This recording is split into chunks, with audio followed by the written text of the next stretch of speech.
Okay, it is recording. It's got the microphone on now. Okay. Just out of the way.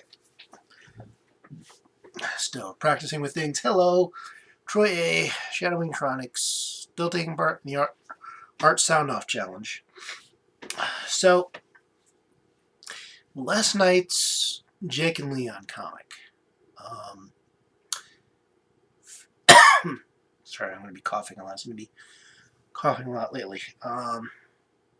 But the comic features Scrappy Do getting payback on James Gunn for what he did to him in the Scrappy Do movie, which takes me to today's sound off.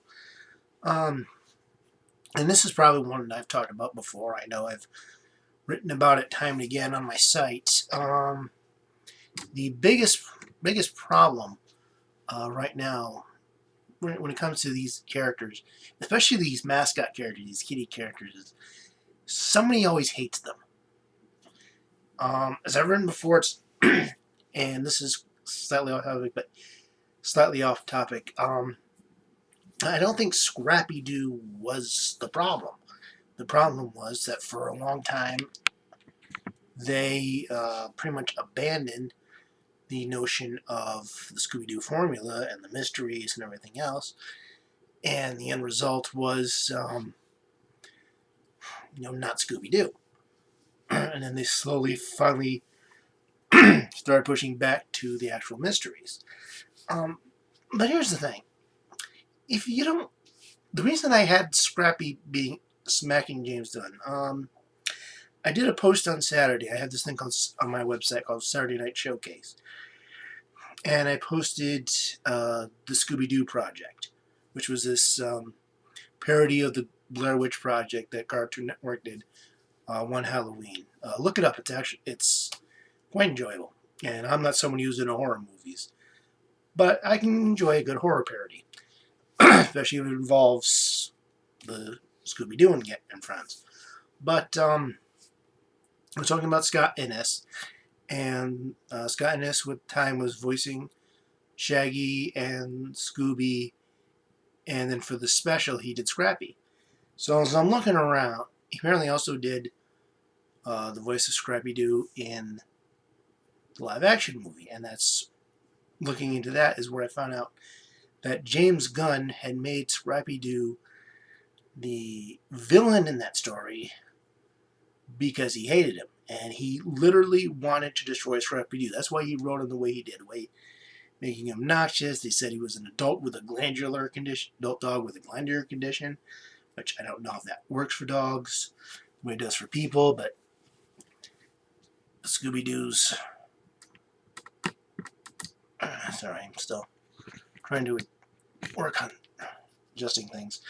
But Scooby-Doo's always sometimes been becoming more and more human-like lately. You're lucky. I think they've only started getting. At one point, he was on 2s more than he was on 4s. Now he's been back on 4s for a while, for a number of years now. But I'm getting off topic. The point was Gunn, so he did all these horrible things to Scrappy, made him the most obnoxious written character he possibly could, and then made him the villain. Now, long-time readers of my website know that when it came to the Thundercats, well, pretty much the entire Wildstorm run was problematic for a number of reasons, but and each story had its own reason for failing, just being really terrible. Hammerhead's Revenge was a fair enough story, but I didn't really feel like I was reading a Thundercats comic. I didn't feel like I was watching the show when I was reading the comic, and that's what I want. And one of the biggest reasons was the writer of that book apparently hated Snarf. And I know that's a sentiment for hating Snarf is the same as people who have a sentiment for hating Scrappy. But I'm not here doing a defense of these characters. I can if you want me to. Believe me, I like Scrappy Doo, and Snarf is, frankly, I think, treated badly for no good reason, but we won't get into that unless you guys want me to talk about that. I will. Um, but they wrote Snarf as the most annoying character possible to make you wonder. Okay, so then why did the Thundercats force him to go on this mission if he does nothing but complain the whole time? He didn't do anything in the story. Why was he even there? And there's my point. Why was he there?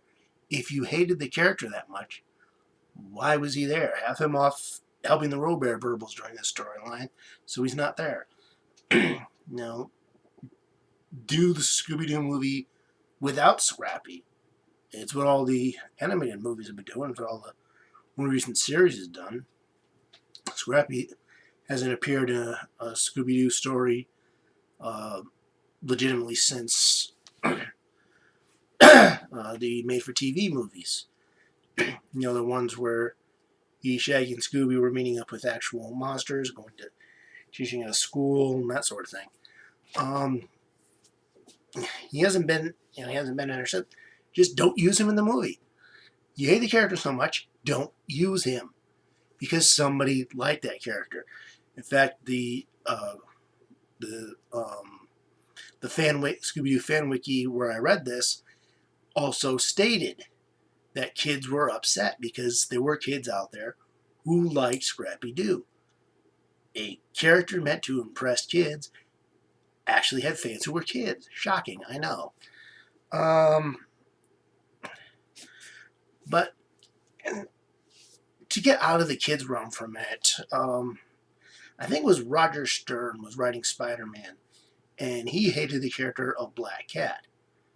But there were fans who liked Black Cat and insisted that she come back and associate with Spider-Man.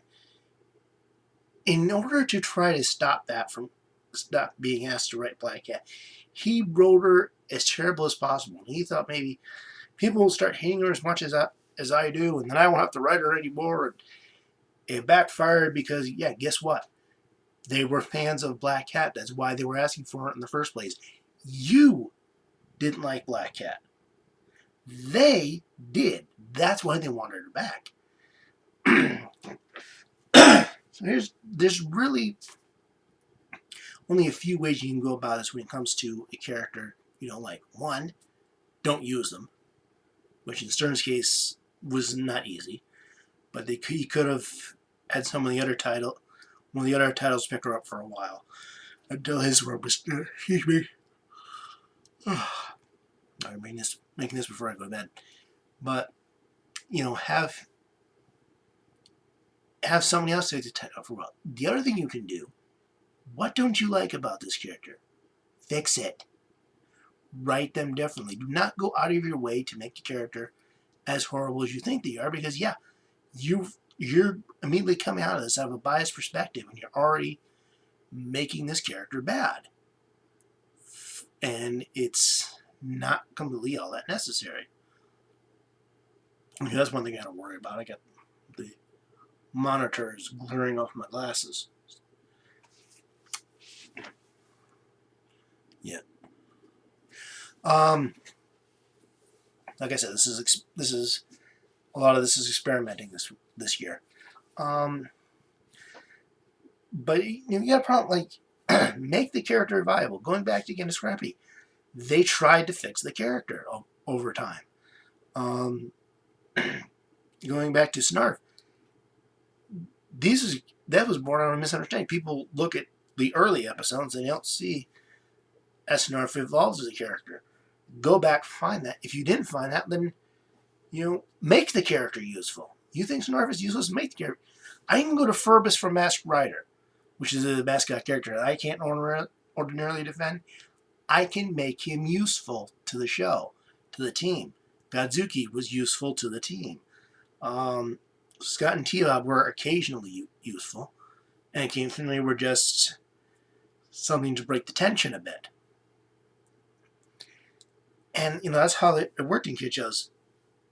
In adult shows, if you're taking over a character, this character has fans who really enjoy them. Find out why they like them. Especially now. Stern didn't have the internet back then. He He would now. So find out in the character. Okay, look, why do you like this character so much? Why do you like Black Cat so much? Why do you'd have to find people, you have to come to me and say why you like Snarf so much or Scrappy so much. Take those elements, take the stuff you don't like, try to weed them out or work them in better, improve the character, make the character work.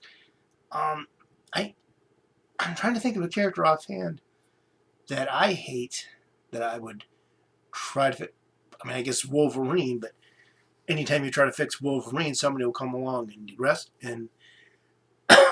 them because they want to write the story of how Wolverine. They want to write the savage Wolverine, but yet at some point, as you continue writing a story, you kind of end up putting him back in that same position. So apparently, they want to write the story of how Wolverine finds his humanity.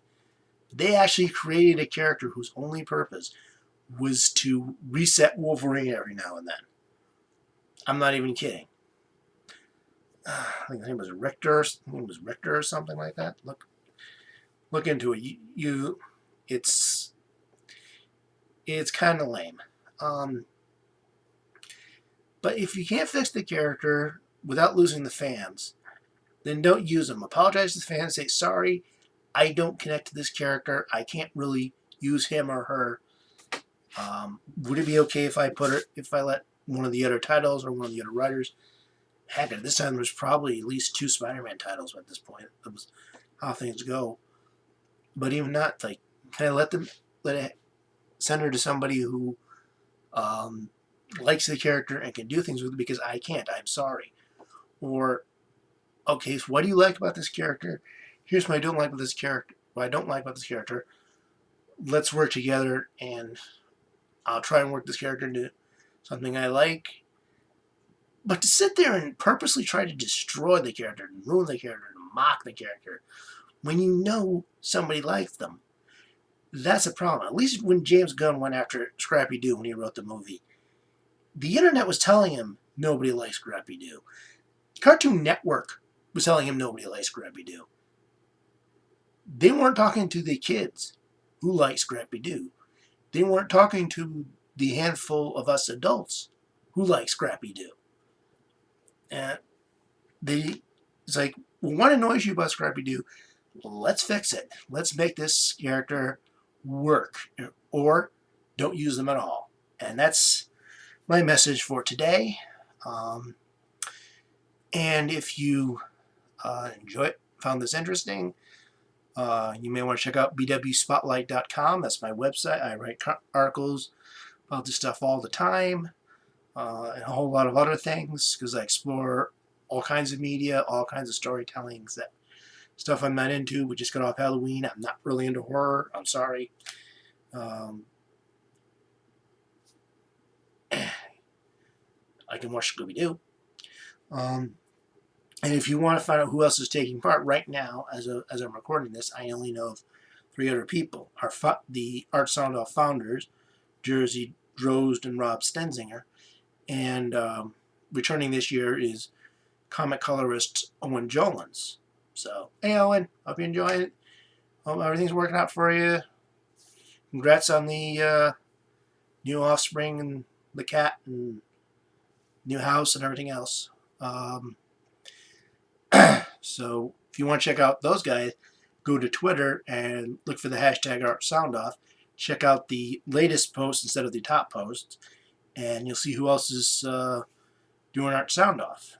And I apologize, mine comes up twice. That's because I have 2 Twitters. The official BW Twitter and then my personal Twitter, where I can get away with stuff on my regular Twitter without necessarily damaging the BW brand. So that's what I like about that.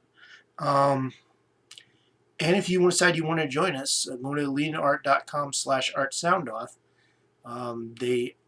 Jersey's told me that he is going to try to get an updated list of prompts sometime this week, maybe today. So we'll see how that goes. And until then, I wish you all happy creating.